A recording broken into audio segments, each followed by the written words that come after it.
তো গাইজ আমি হলাম তোমাদের সবার ফরএভার সিঙ্গেল ভাই, স্বাগত জানাচ্ছি Qgis-এর একটা নতুন ভিডিওতে। Welcome to another video. তো আজকে আমরা করতে যাচ্ছি IDW Interpolation। তো what do you mean by IDW? IDW stands for inverse distance weighting. তো খুবই সিম্পল ভাষায় যদি বলি, তো IDW মানেটা কি? আমরা যেটা বললাম ইনভার্স ডিস্ট্যান্স ওয়েটিং। এবার কেন এটা এরকম নাম? তো তোমরা দেখতে পাচ্ছ যে আমি অলরেডি একটা 3D মডেল আমি নিজে তৈরি করেছি এটা বোঝানোর জন্য যে IDW কী করে কাজ করে। তো ফার্স্টে আমরা জেনে নিই যে ব্লু কালারের যে বক্সটা আমি এখানে শো করেছি, যেটার নাম ভেক্টর ফাইল, সেটা আর কিছুই না, Qgis-এ যে ভেক্টর ফাইল নিয়ে আমরা কাজ করব বা যে কোনো পলিগনাইজড ফাইল নিয়ে কাজ করব সেটাকে এটা শো করেছে। যে গ্রিন কালারের ডটসগুলো দেখতে পাচ্ছ সেগুলো আমি ডিনোট করেছি কী নামে? Data value points. এগুলো কিছুই না, যেই ভেক্টর ফাইলে আমরা কাজ করব তার মধ্যে যে অ্যাট্রিবিউট টেবিল থাকবে, ওকে, তার মধ্যে তো কিছু ডেটা থাকবে, বা ধরে নাও আমরা নিজের কিছু তৈরি করা ডেটা বা ইন্টারনেটে ডাউনলোড করা ডেটা আমরা সেই ভেক্টর ফাইলের অ্যাট্রিবিউট টেবিলের সাথে অ্যাটাচ করেছি এবং সেই ডেটাগুলো, সেই পার্টিকুলার ডেটা সেটসগুলোকে নিয়ে বা ডেটাগুলোকে নিয়ে আমরা কাজ করছি। তো ওই প্রত্যেকটা ডেটাকে আলাদা আলাদা পয়েন্ট হিসাবে ডিনোট করা হয়েছে, ওকে। আরেকটা কি আছে? IDW লাইন সেপারেটিং ভ্যালুজ, যেটা ডার্ক ব্রাউন কালারে আমি শো করেছি। তোমরা যদি 3D মডেলটাকে দেখো তাহলে দেখবে পুরো ব্লু কালারের যে ভেক্টর ফাইলটা সেটাকে ছোট ছোট বক্সে ডিভাইড করে দিয়েছে বা আলাদা আলাদা করে দেখিয়েছে এই ডার্ক ব্রাউন কালারের লাইন দ্বারা। কেন? দেখো, যখন আমরা IDW ইন্টারপোলেশন করব Qgis সফটওয়্যারে, তখন আমাদের IDW ইন্টারপোলেশনের যে টুলটা সে কী করবে, সে ভেক্টর ফাইলের প্রত্যেকটা যে ডেটা সেটটাকে আমরা ইনপুট করেছি অ্যাট্রিবিউট টেবিলে, ওকে, সেই ভেক্টর ফাইলের মধ্যে প্রত্যেকটা ডেটার জন্য আলাদা আলাদা কিছু পিক্সেলসের ঘর তৈরি করে দেবে। তার জন্যেই দেখো এই ডার্ক ব্রাউন কালারটা দিয়ে আমরা পুরো ভেক্টর ফাইল বা ব্লু কালারের যে বক্সটাকে কিছু ছোটো ছোটো ঘরে আমরা আলাদা করেছি। এই ছোটো ছোটো ঘরগুলো আর কিছুই না, এই ছোটো ছোটো ঘরগুলো হলো পিক্সেলস, এবং যেহেতু এই পিক্সেলসের মধ্যে ছোটো ছোটো গ্রিন ডটসগুলো আছে, মানে হলো প্রত্যেকটা পিক্সেলসের নিজস্ব ডেটা ভ্যালু আছে, ওকে। এবং কেন এটা ইনভার্স ডিস্ট্যান্স ওয়েটিং বলছে? দেখো, ওয়েটিং তো তোমরা বুঝে গেলা, ওয়েটিং কেন বলছে? ওয়েট, কোনো কিছুর মধ্যে কতটা ভার আছে। তো এটাই যে প্রত্যেকটা পিক্সেলসের কতটা ডেটা ভ্যালু আছে, এটাই তার ওয়েটিং। ডিস্ট্যান্স কি? একটা ডেটা থেকে বা একটা গ্রিন ডট থেকে তার আশেপাশের বা করেসপন্ডিং গ্রিন ডট কতটা দূরে আছে বা কতটা আলাদা আছে, কতটা ডিফারেন্স আছে, তফাৎ আছে, এটাই তার ডিস্ট্যান্সের, ওকে। আর ইনভার্স কেন বলেছে? বিকজ প্রত্যেকটা ডেটা থেকে বা প্রত্যেকটা পিক্সেল থেকে তার করেসপন্ডিং পিক্সেল কতটা তফাৎ আছে, ওকে। ছোটো থেকে বড় হচ্ছে না, বড় থেকে ছোট হচ্ছে, তার পুরো মিন সামারাইজেশন কতটা আলাদা একটা ডেটা থেকে, মানে একটা পিক্সেল থেকে তার আশেপাশের পিক্সেলগুলো, তার জন্য এখানে ইনভার্স কথাটা ইউজ হয়েছে। তো ফুল ফর্ম এখানে চলে এসছে ইনভার্স ডিস্ট্যান্স ওয়েটিং, মানে IDW ইন্টারপোলেশন, ওকে। যে কোনো টাইপের ভেক্টর ফাইল, তোমরা যারা আমাকে ফলো করো, আমার চ্যানেলকে ফলো করো, তারা জানো যে ভেক্টর ফাইল কী। যারা জানো না তাদের জন্য বলে দিই যে ভেক্টর ফাইল হলো একটা পলিগনাইজড ফাইল যার মধ্যে কিছু শেপস বা পলিগনস ইনক্লুডেড আছে। তো আমরা এটা জানি যে প্রত্যেকটা ভেক্টর ফাইলের নিজের একটা অ্যাট্রিবিউট টেবিল থাকে, ওকে। একটা আমি খুলে দেখাচ্ছি। তো এটা হলো আমাদের Indian state boundary, double click করলাম, তো এই ভেক্টর ফাইলটা আমরা এখানে ওপেন হয়ে গেল। যারা জানো না যে কী করে তোমরা যে কোনো টাইপের ভেক্টর ফাইল বা আমাদের এরকম ইন্ডিয়ার state boundary vector file download করবে, আমি ডেসক্রিপশনে লিঙ্ক দিয়ে দেবো, সেখান থেকে গিয়ে তোমরা ভেক্টর ফাইলটা ডাউনলোড করতে পারো। ইন্ডিয়ান স্টেট বাউন্ডারি হোক, ডিস্ট্রিক্ট হোক, ব্লক বাউন্ডারি হোক বা ইন্টারন্যাশনাল বাউন্ডারি হোক, ওকে। তো ভেক্টর ফাইলটা ওপেন করে নিলাম। এবার আমি কি বললাম, প্রত্যেকটা ভেক্টর ফাইলের একটা অ্যাট্রিবিউট টেবিল থাকে যার মধ্যে কিছু ট্যাবুলেটেড বা কম্পিউটেড ডেটা অলরেডি থাকে। তো ইন্ডিয়ান স্টেট বাউন্ডারির উপর একবার left click, right click, open attribute table, চলে এলো, ওকে। এটা হলো আমাদের অ্যাট্রিবিউট টেবিল, এটা হলো প্রিলিমিনারি, আগে থেকে ভেক্টর ফাইলের মধ্যে এটা অ্যাটাচড হয়ে আছে। ওয়েস্ট বেঙ্গল, আন্দামান, দেখো একদিকে name of the states show করছে আর একদিকে কী টাইপের স্টেট, ওটা ইউনিয়ন টেরিটরি না নর্মাল স্টেট, এটা শো করছে। তো এটা হলো একটা প্রিলিমিনারি ডেটা, ওকে। আমরা এটা ক্লোজ করে দিই। এবার যাই হোক না কেন, ভেক্টর ফাইলের সাথে আমরা জানি যে কী করে যে কোনো টাইপের নিজের তৈরি করা এক্সেল ফাইলের ডেটা বা আলাদা জায়গা থেকে ডাউনলোড করা কোনো ট্যাবুলেটেড বা কম্পিউটেড ডেটা কী করে আমরা অ্যাটাচ করতে পারি। তোমরা যদি না জানো, আমি এর উপর ফুললি ডেসক্রিপটিভভাবে একটা ভিডিও আমি অলরেডি বানিয়ে দিয়েছি, how to add CSV file বা how to add Excel file to vector files in Qgis। ওপরে আই বাটনে ক্লিক করে আমি হাইলি রেকমেন্ড করবো যে এই ভিডিওটা দেখার আগে দেখে নাও, ওকে। কজ আমি এই কী করে CSV ফাইল বা কী করে এক্সেল ফাইল Qgis-এ তোমরা অ্যাটাচ করবে অ্যাট্রিবিউট টেবিলের সাথে, অত ডেসক্রিপটিভলি আমি বলতে পারবো না, কজ নাহলে ভিডিওটা একটা বড় হয়ে যাবে। তো এবার কি, তো আইডিডব্লিউ করতে গেলে ফার্স্টে আমাদের নিজের তৈরি করা কোনো ডেটা বা যেটার উপরে আমরা ইন্টারপোলেশন করব, সেই ডেটাটাকে আগে ভেক্টর ফাইলের সাথে অ্যাটাচ করতে হবে। এই যেই শেপ ফাইলটা খুলে আছে ইন্ডিয়ান স্টেট বাউন্ডারি, এটার সাথে আমরা অ্যাটাচ করব। ওকে, তারপর কি করব, আমাদের কিউজিআইএসের যেটা আইডিডব্লিউ ইন্টারপোলেটেড টুল আছে সেটার ইউজ করে আমরা আইডিডব্লিউ ইন্টারপোলেশন করব। তো ফার্স্টে আমরা এক্সেল শিটটা ওপেন করি। তো এটা দেখো একটা এক্সেল ফাইল। তো এখানে আমি একটা ট্যাবুলেটেড ডেটা অলরেডি বানিয়ে রেখেছি। নেম অফ দ্য স্টেটসে ওয়েস্ট বেঙ্গল, আন্দামান, নিকোবর আইল্যান্ড, চণ্ডীগড়, পরপর স্টেটসগুলো আছে। আরেকটা জিনিস মনে রাখবে, অ্যাট্রিবিউট টেবিলে ঠিক যেই হিসাবে স্টেটের নামগুলো আছে, মানে যদি ফার্স্টে যদি ওয়েস্ট বেঙ্গল থাকে তাহলে আমি ঠিক সেমভাবে এখানেও এক্সেল ফাইলে ফার্স্টে ওয়েস্ট বেঙ্গলই লিখবো। তারপরে যদি আন্দামান আর নিকোবর আইল্যান্ডস থাকে তাহলে আমরা সেমভাবে আন্দামান আর নিকোবর আইল্যান্ডসই আমরা লিখবো এখানে। ওকে, মানে এক কথা যেমন অর্ডারে থাকবে স্টেটসের নামগুলো, ওকে, মানে যে বেসিক ডেটাটা আমরা ঠিক সেইভাবে এক্সেল ফাইলটা তৈরি করবো, নাহলে কিন্তু আমাদের ইন্টারপোলেশন ঠিকঠাক হবে না। এইবার কি করব, এবার আমরা কি করেছি দেখো, পপুলেশন ইন ক্রোর, আমি ওয়েব থেকে ইন্টারনেট থেকে আমি যে ভ্যালুসগুলো আমরা পেয়েছি যে প্রত্যেকটা ইন 2021 আমাদের প্রত্যেকটা স্টেটসের পপুলেশন কত, সেটার ওপরে আমি একটা এক্সেল ফাইল তৈরি করেছি। এইবার নর্মাল আমাদের এই এক্সেল ফাইলটাকে .xlsx ফরম্যাটে আমরা যদি এটাকে ডাউনলোড করি বা সেভ করি, আমাদের কোনো কাজ হবে না। যারা দেখেছো how to add CSV file in QGIS তারা জানো যে এটাকে আমাদের ফার্স্টে সিএসভি ফাইলে ট্রান্সফার করতে হবে। তো what is CSV? CSV means comma separated values. কী করে করব, ওপরে ফাইলের অপশনে যাব, ডেটাটা তৈরি করার পর সেভ অ্যাজ আমরা দেখে নেবো যে আমরা কোথায় সেভ করছি, ডকুমেন্টসে আমরা সেভ করছি। এবার দেখো লেখা আছে পপুলেশন 2021 আর সেভ অ্যাজ টাইপ কী দেওয়া আছে সিএসভি। এখানে যদি ক্লিক করো দেখো নিচের দিকে চলে আসবে, পেয়ে যাবে তোমরা সিএসভি কমা ডেলিমিনেটেড, এটাও নিতে পারো, বা নিচের দিকে দেখো সিএসভি ম্যাকিনটোস স্টার সিএসভি, এটাও তোমরা ইউজ করতে পারো।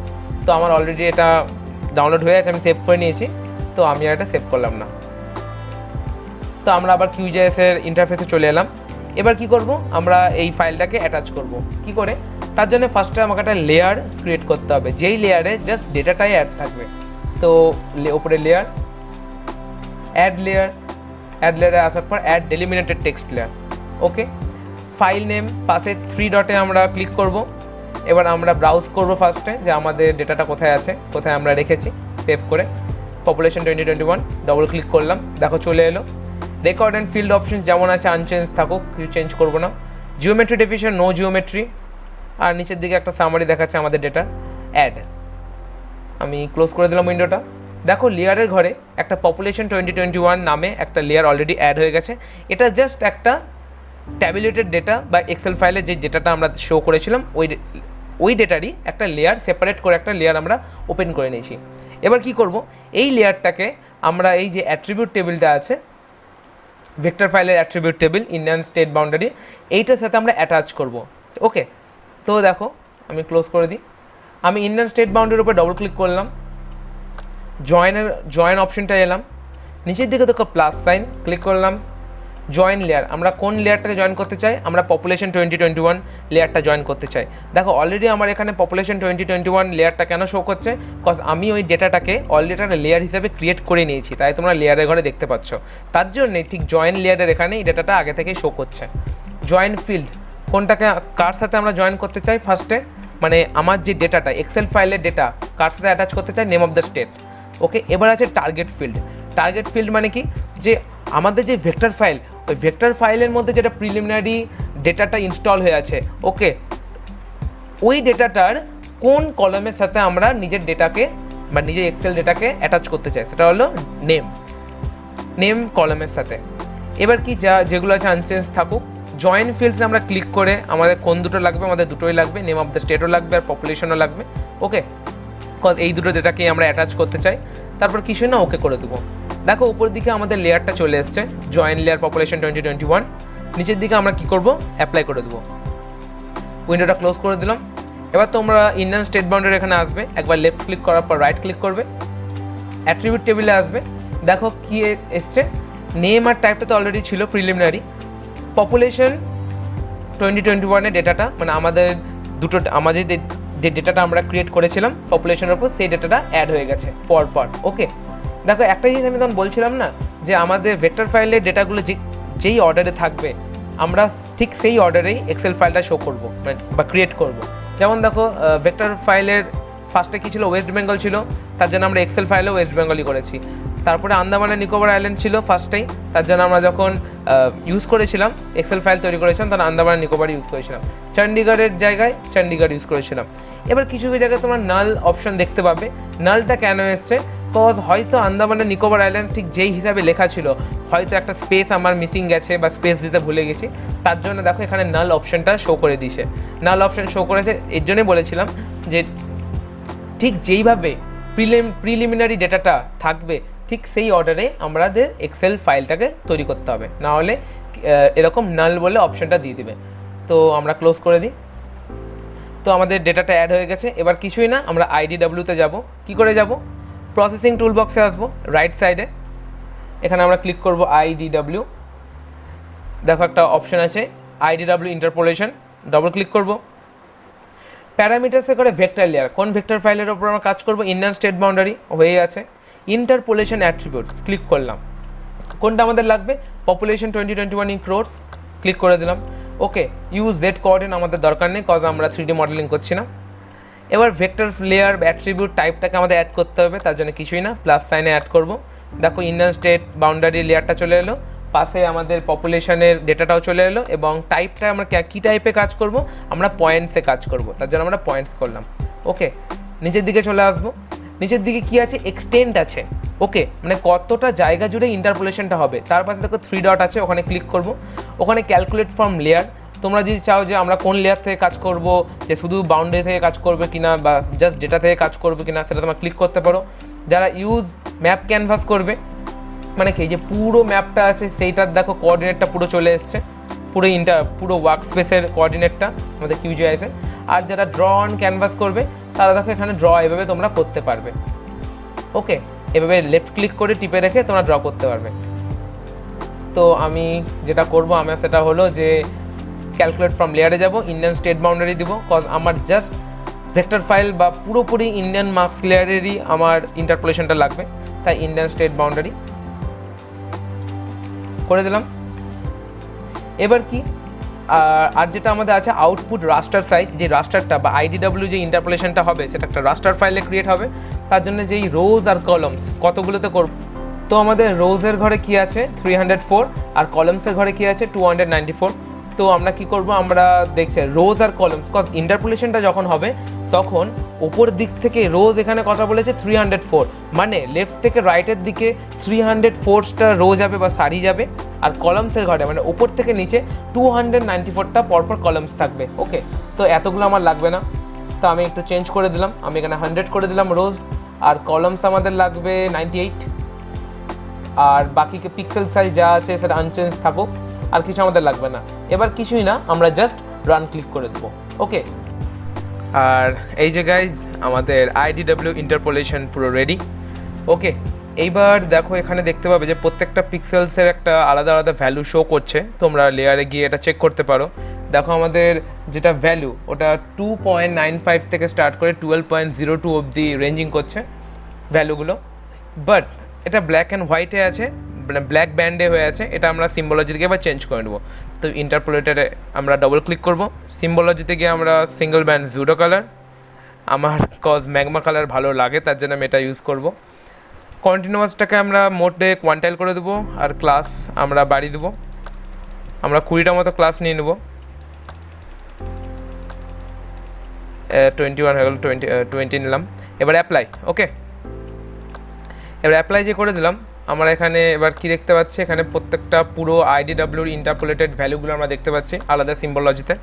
এবার আমরা যদি আইডেন্টি ফিচার অপশানটা যাই, ওপর দিকে দেখো আইডেন্টিফাই ফিচার বলে একটা অপশান আছে, এটা যদি ক্লিক করি, লেফটের দিকে দেখো রাইটের দিকে একটা আইডেন্টিফাই রেজাল্টসের একটা ট্যাব বক্স খুলে গেছে। এইবার ধরো এখানকার আমাদের ভ্যালু লাগবে, তো এখানে একবার ক্লিক করলাম, এই পিক্সেলটায় দেখো ব্যান্ড 1-এর ভ্যালু দিয়ে দিচ্ছে 7.4774728। আমরা যে ইন্ডিয়ান পপুলেশনের যে ভ্যালুটা দিয়েছিলাম অল ওভার 2021-এ প্রত্যেকটা স্টেটসে, তো সেটার একটা IDW ইন্টারপোলেশন রেডি হয়ে গেছে। তো গাইজ ভিডিওটা যদি ভালো লাগে আর তোমরা যদি আমার ভিডিওটা দেখতে দেখতে IDW ইন্টারপোলেশন শিখে নিতে পারো, তো গাইজ ভিডিওটাকে লাইক করো, আর হ্যাঁ চ্যানেলে যদি নতুন হও তো চ্যানেলটাকে সাবস্ক্রাইব করো, এবং তোমাদের যারা বন্ধুরা আছে যারা প্রথমবার QGIS শিখছে বা GIS এর প্রতি ইন্টারেস্টেড আছো, তাদেরকে ভিডিওটাকে শেয়ার করো নিজেদের হোয়াটসঅ্যাপ গ্রুপে, ফেসবুক পেজে। দেখা হচ্ছে নতুন একটা ভিডিওর সঙ্গে, ততক্ষণের জন্য টাটা।